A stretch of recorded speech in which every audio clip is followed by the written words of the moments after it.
Hello, I hope you're doing well. I think it's kind of a tradition on this channel where every August I do a little stationery and art supplies haul, and every year I ramble on and justify my purchases. This year I'm not going to do that. Okay, I just ordered from two places. First up is JetPens and the second place is Jackson's Art Supplies. Okay, gonna start with the marker-ish items that I got. First up, I got two more of the Sailor Shikiori brush pens. These have quickly become a favorite as a supplement to my Tombow markers.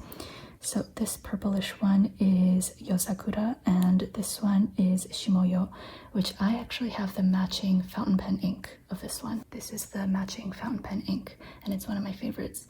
And the dangerous thing about these dang brush pens is that if you like the color, you get tempted, or at least I get tempted, to get the matching ink. So anyways, let's do a swatch. This is a gorgeous color. I do find that the very fine tip, I don't really reach for it just because I find that it's almost too fine, especially for these lighter colors. It doesn't really stand out on the page. Okay, and then this is Shimoyo. A really, really nice navy.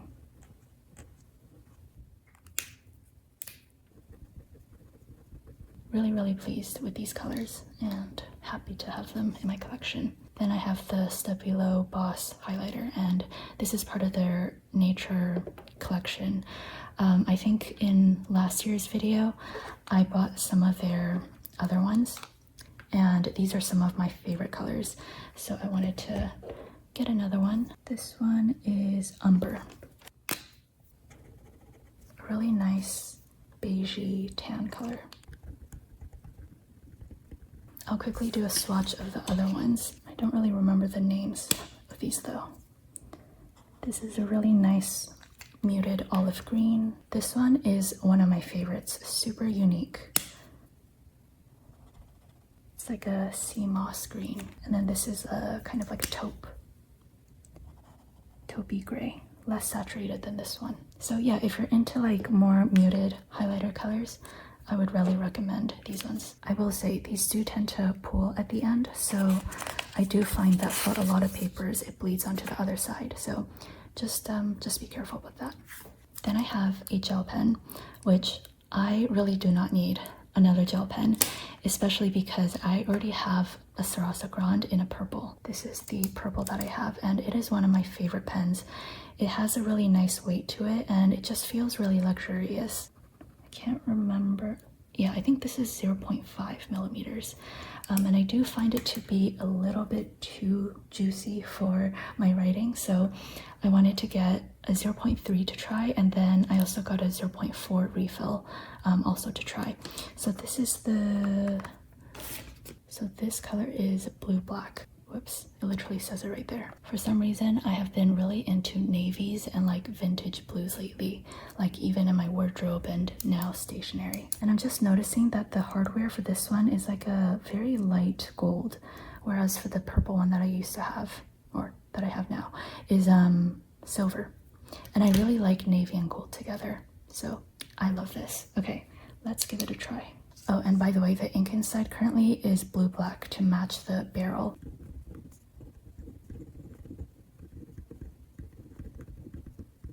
I'm definitely liking the 0.3 a lot more than the 0.5 refill, but I do find it to be a little too thin, so I think 0.4 is going to be perfect.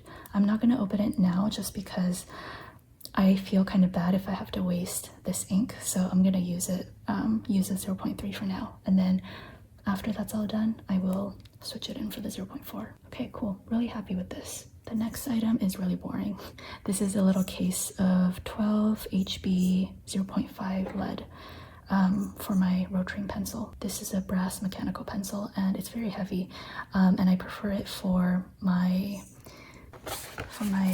sketches when I do my watercolor design work.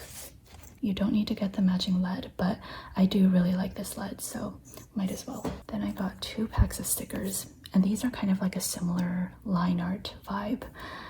This one's from ᴬᴜ. I need to learn how to pronounce this at some point. And this is called A Daily Something. Very descriptive.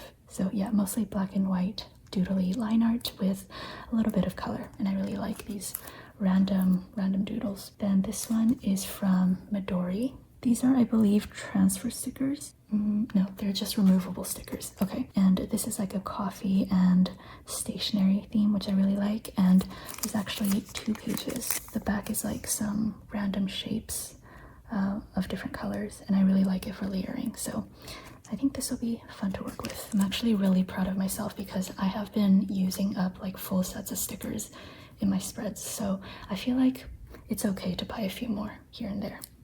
Okay, then I have one washi tape. MT Patterns washi tape, mosaic grayish. It's a rather simple design, but I thought it was really cool and unique. They did have a brighter version, which I was gonna get both, but in the end I just felt like it was unnecessary. There we go. So this definitely isn't my usual aesthetic, but I have been trying to, come on, branch out a bit more into like contrasting colors and bolder colors, so I really like this. And I feel like it actually matches my other swatches really well. So really excited to use this in a spread. This last item is kind of gimmicky, not in a bad way because I haven't tried it yet, but I just feel like it's something I don't really need, but I thought it was kind of fun. This is the Yamato tape roll sticky notes. It's essentially a continuous roll of sticky notes, and it comes in a dispenser. They did have some other colors like yellow and stuff, but I wanted to get this blank one, so I think I just pull it, and why am I nervous? Okay, that worked out pretty well. It's not too sticky though, but it does stick pretty well. Let's do a close-up.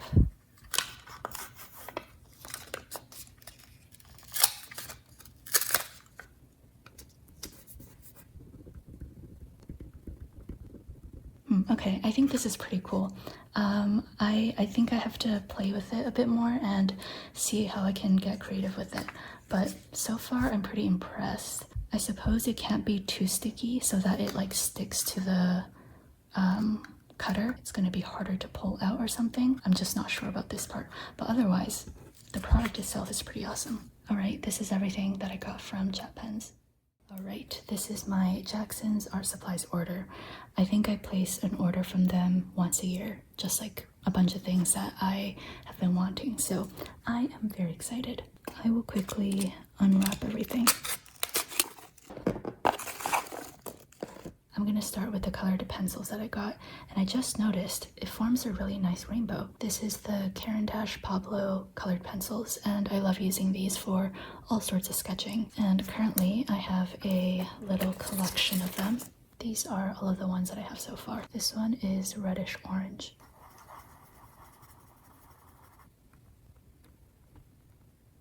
Next I have just orange. As you can see, I didn't have any oranges, so I wanted to get a few. This one is golden ochre. I'll put this one over here. This one is very similar to light ochre. Maybe just a tad darker. I honestly, like, if I tried it in person, I probably would have forfeited getting this one. Okay, then I have olive.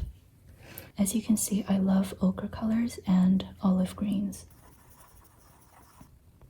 And then because a lot of my greens were like olive, I decided to get moss green, something a bit brighter.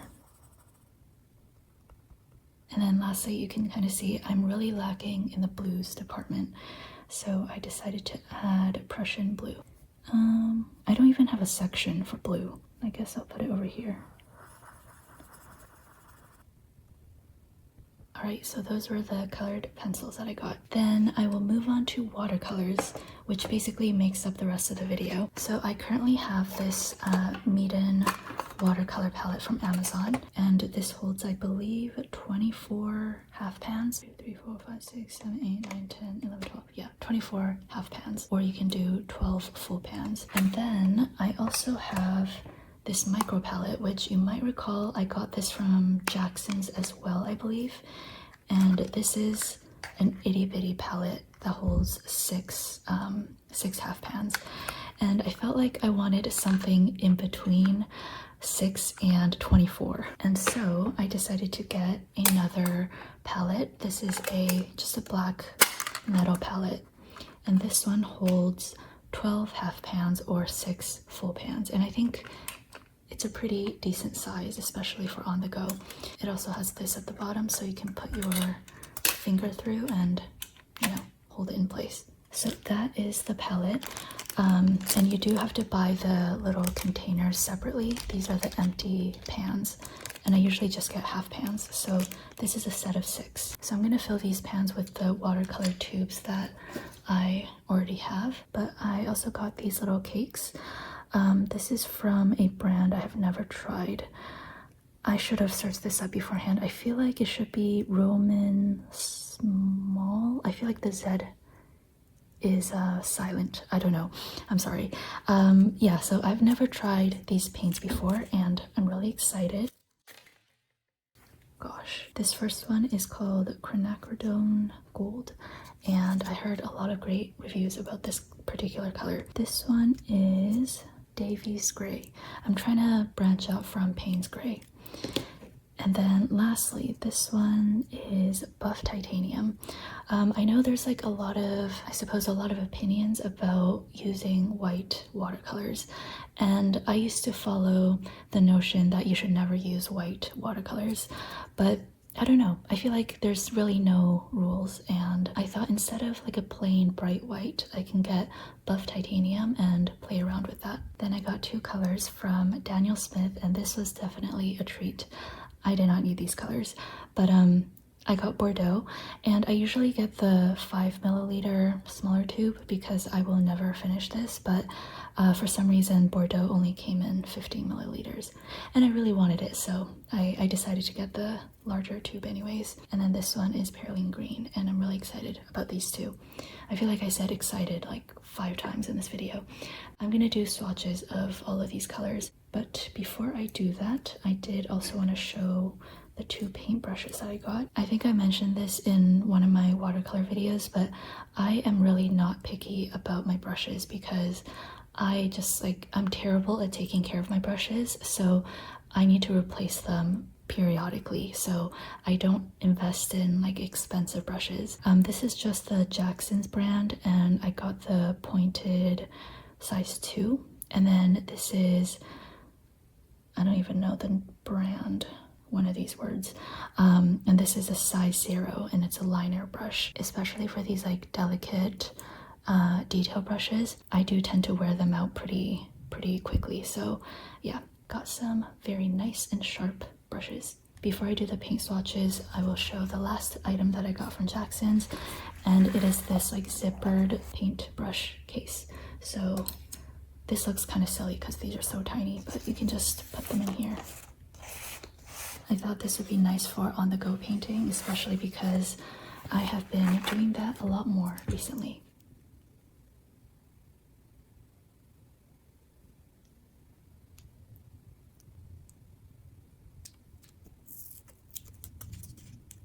This is like opening haichu, like the candy.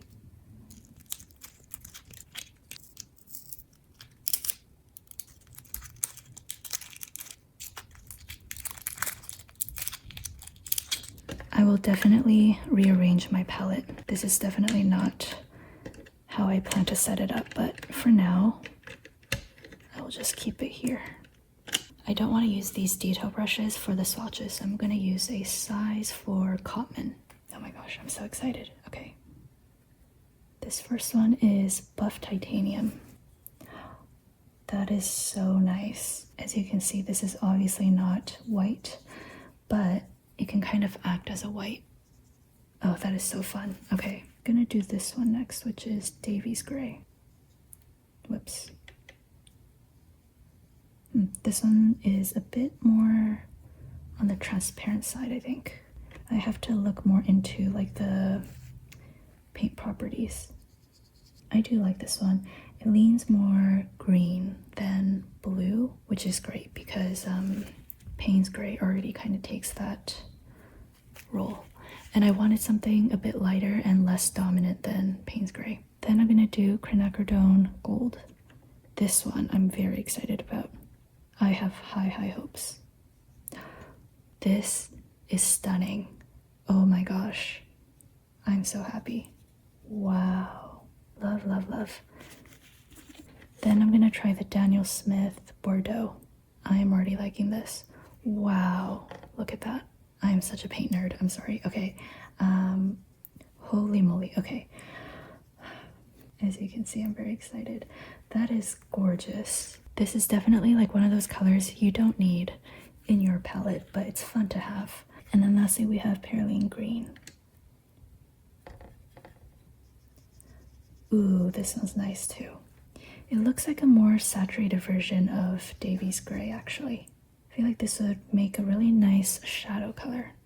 I love it. So yeah, these are my new watercolors, and I'm really excited to play around with them more.